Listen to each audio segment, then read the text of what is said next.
Hey, this is Huck. If you want to watch this top three asshole keep doing esports content, subscribe to Thorin's YouTube channel. Blizzard has released their most valuable player skins for the Overwatch League.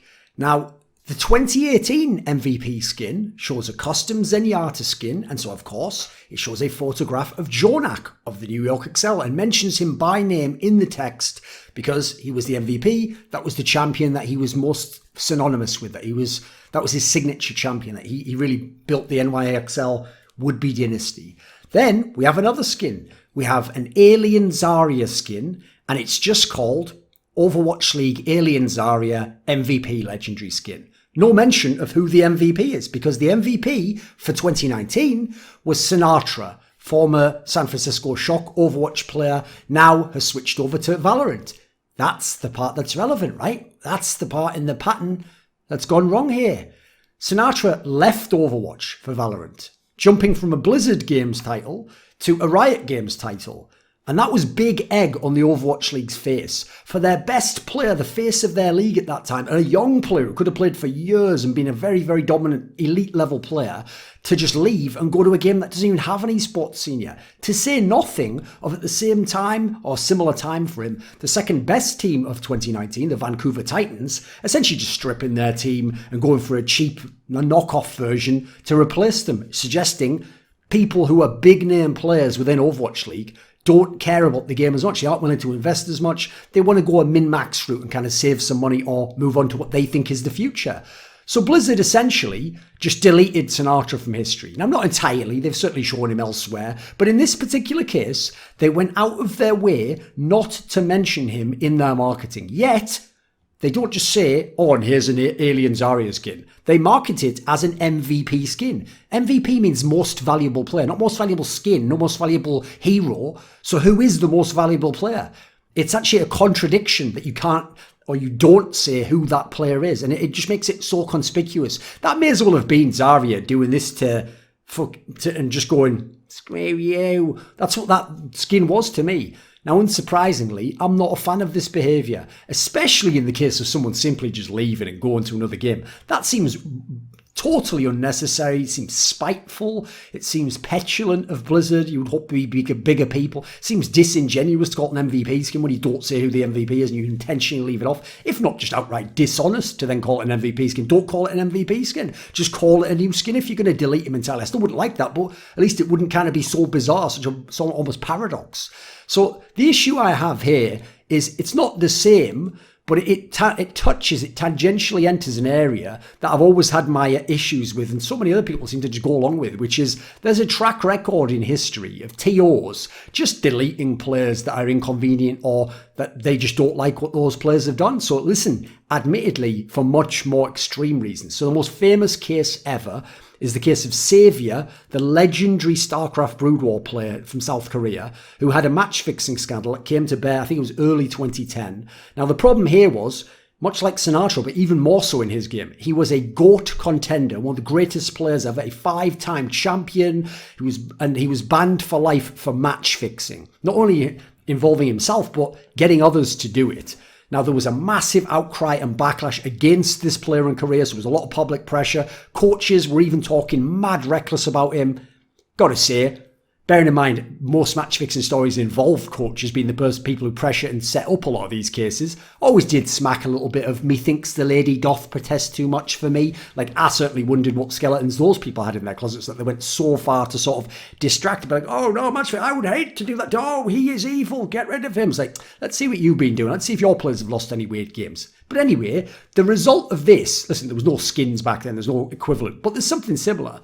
Now, if you go, or you went in the past, to the OGN studio in Yongsan, OGN on GameNet is are the people who hosted the most prestigious StarCraft 1v1 tournament, the OSL, on GameNet Star League. They had removed Saviour's photo and his name from the Walk of Fame, which is all the champions, like plaques with all of them. It just doesn't exist. When you go there, there's just like a gap and there's nothing written on that one. If you ask who won the Shinhan Bank OSL Season 3 or whatever it's called, it's just blank. They even, when they're at the end, I can't remember if it was the last ever maybe it was the last StarCraft 2 OSL, or was it the last one in Brood War? They did like a video, I think maybe it was the last one in Brood War. They did like a celebration video of like, 10 years or whatever, and they showed all the champions and the moments, and they just didn't bother showing him or listing him and left it blank again. So again, he's just deleted from history. He's been memory holed like some sort of Soviet nightmare from the 20s where you just get deleted from pictures and you just never existed at all. So there was another case as well, StarCraft 2, you had Life, another great Zerg player, another guy who was a bit champion, another GOAT contender, another guy who did match fixing. Now, I don't remember if they actually deleted him from history. I would suspect they probably did, and they probably got out of the way never to mention him. But I didn't actually follow StarCraft 2 that much in the latter days to know that piece of trivia, but I would imagine similar response. Now, listen, people are immediately cognitive dissonance, not even going to engage with what I'm saying here and just say, well, look, in sports, Lance Armstrong in cycling, he had his title stripped for performance-enhancing drug use. You had Pete Rose in baseball, gambled on his own self, on his teams. He's not allowed to be in the Hall of Fame. The issue I have is this. Let's look at the actual principle here. I hate the precedent this sets generally, especially in the case of a guy just leaving for other opportunities. That's dirty. In the case of even someone cheating or doing something illegal, listen, they're going to get their punishment in court. Some of those people, I think Xavier had probation and was banned for life from the game. I think people implied he even went to prison. Like, he had very harsh consequences. So they've already had their debt to society paid. You can even say you're banned from the game. We can have that whole discussion separately. But to delete you from history, listen, history happened. I love history. You can't rewrite what happened. It happened. Nothing you do now can change that.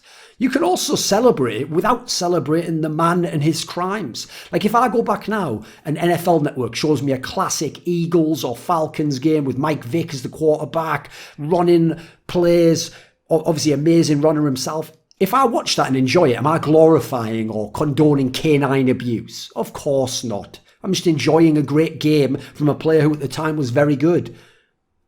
MVP versus Life was one of the greatest, most epic GSL finals ever. Are we just going to pretend MVP just played nobody and lost somehow and someone won it? But who is it, right? Who stopped that player from getting 5 GSLs? Xavier innovated the game, raised his race, Zerg, to a new level, was in 5 straight MSL finals, a record nobody can mess with, and spawned the Bonjour terminology. Sinatraa rose from an ineligible player who couldn't play for most of the first season of Overwatch League to the next year, straight up becoming the MVP of the league and winning a championship and being dominant individually, easily one of the best players in the league. You can't write the history of these games without any of these players. You need these players and what they did. You don't need them beyond that. You don't have to honour them beyond that, but you do need them. So I not only think you can't write the history of the game without these players, you shouldn't try, for my money. Now, being as I work for a tournament organiser myself, Flashpoint over in CSGO, I can tell you right now, as long as I'm involved, on my watch, this will never happen.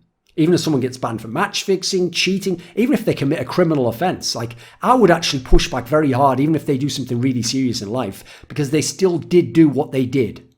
Now, I also will say, in similar fashion, when I've worked with other TOs in CSGO, they also like to go out of their way not to mention other tournaments, not to mention that you're a champion of an tournament, just to mention what you did in their tournament. That's another thing we'll never do. I will always honour the other tournament organisers and the accomplishments of the players and the teams in those tournament organisers. I even think it's just better for storytelling and it shows you're not insecure. So I find it very sad, actually, unfortunately, that Blizzard took this move. In this case, not even for a crime, not even for anything you can really argue against. Like I say, if you're willing to do it low-key dirty and not send a big FU to this guy, you just put the skin out and you just say, you know, a popular champion in the Overwatch League in 2019. I'd still say it's dirty because you're putting out the 2018 MVP skin at the same time, so it'll still be conspicuous. But to put it out, to call it the MVP skin, to not tell me who the MVP is, to not even make it about him or have a photo of him, just have the champion skin, hero skin itself, that just feels wrong. That feels like we're setting a terrible precedent here.